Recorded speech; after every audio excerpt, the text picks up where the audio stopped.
Greetings. It is now time, once again, to join me at the Grindhouse. Tonight's film is the conclusion of our top 10 list. Hi, Jasmine.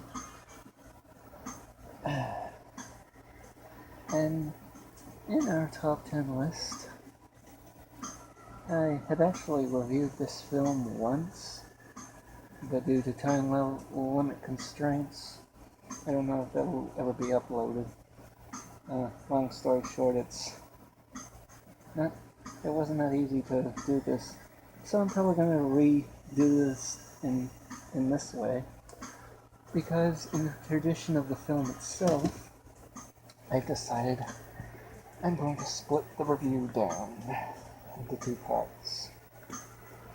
So, with that in mind, I give you Uma Thurman in her greatest role as the bride in Kill Bill. For those of you that are familiar with the film,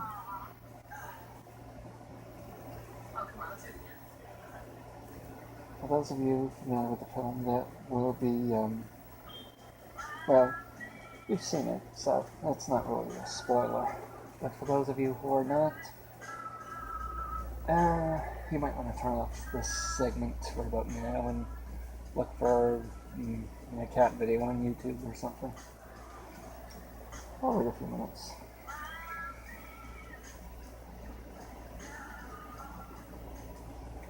Speaking of which, it's Jasmine. Hello, sweetie. And Stratus.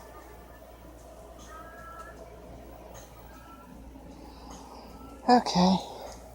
Anyway, it's now time to begin the review. Tonight, we'll be reviewing Kill Bill, Volume 1. Story is like this. There once was a group of elite assassins known as the Deadly Viper Assassination Squad, headed by Bill, also known as the Snake Charmer, also known as David Carradine in perhaps his greatest role. The late great David Carradine plays Bill. The bride is Uma Thurman. The reason she is known as the bride is because she leaves the business and decides to get married to another person who is not Bill. Bill, of course, finds out about this and is upset. So, I basically, wipe out the entire wedding party during the rehearsal. Hold on a moment, I've got to do one thing.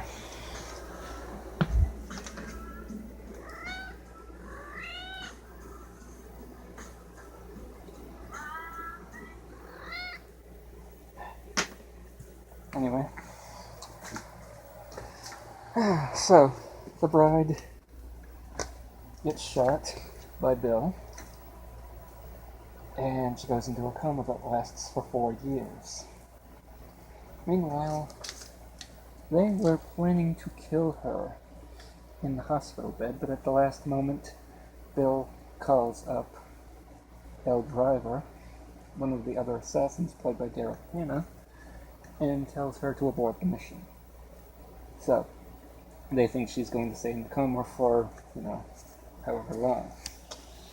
What they don't know is, she soon wakes up thereafter, and of course she takes out the orderly, who was going to charge money to some redneck to basically do her while she was in a coma.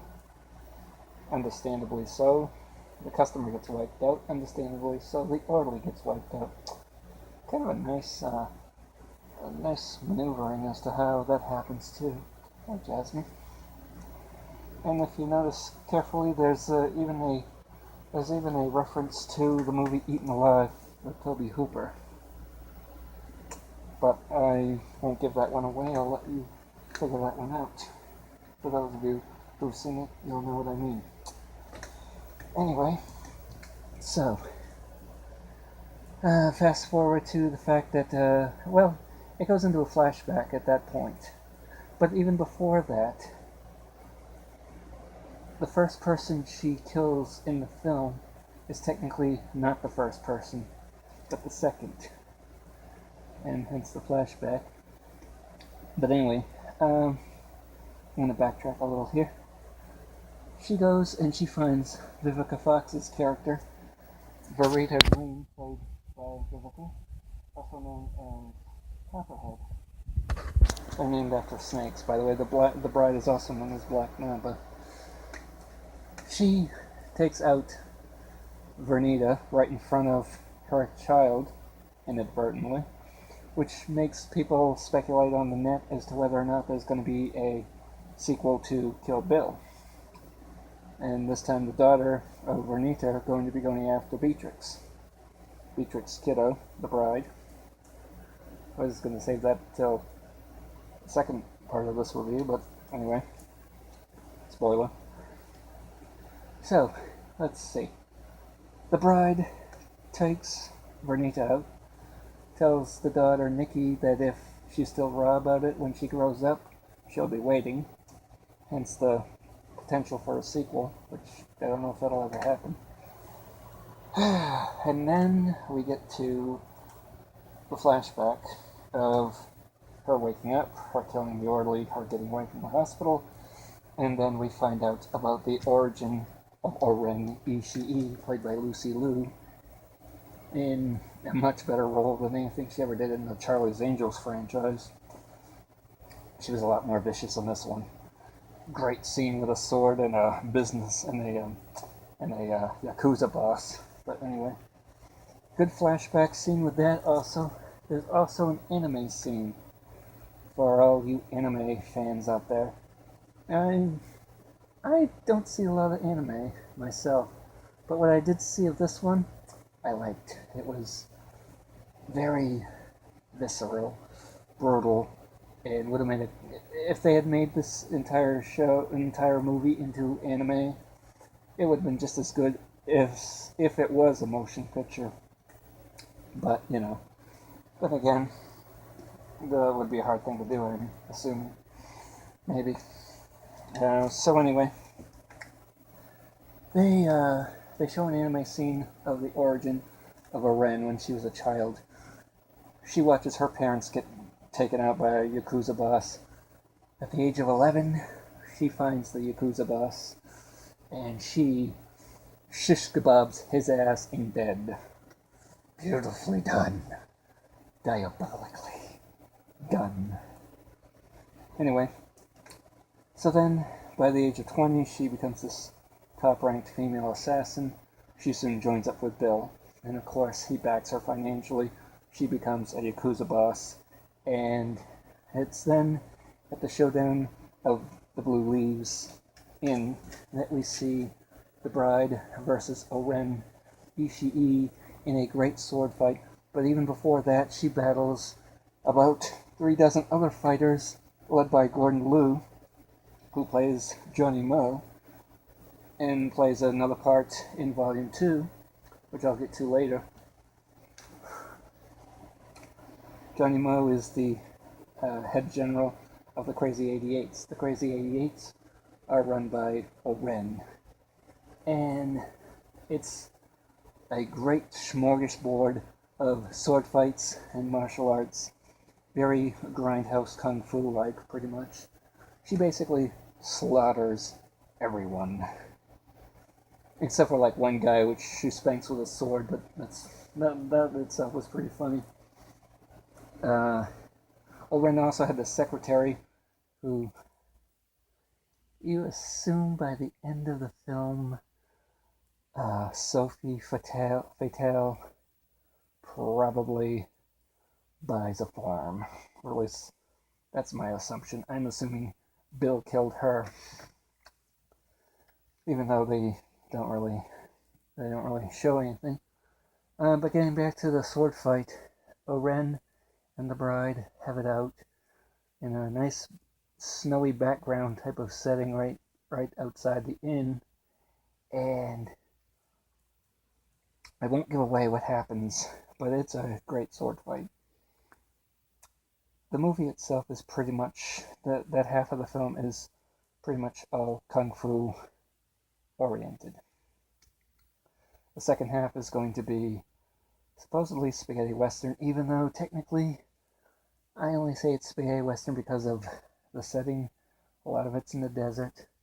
The music, a lot of it's spaghetti western themed. And that's pretty much about it, because there's still swords and guns and what have you there.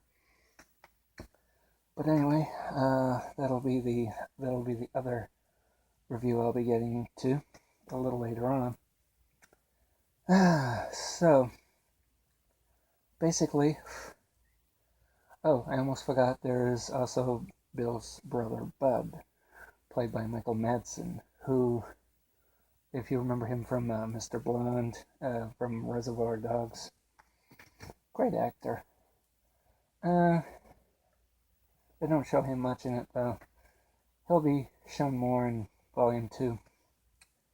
And of course, I almost forgot one other thing, and I would have been remiss if I had forgotten of this part.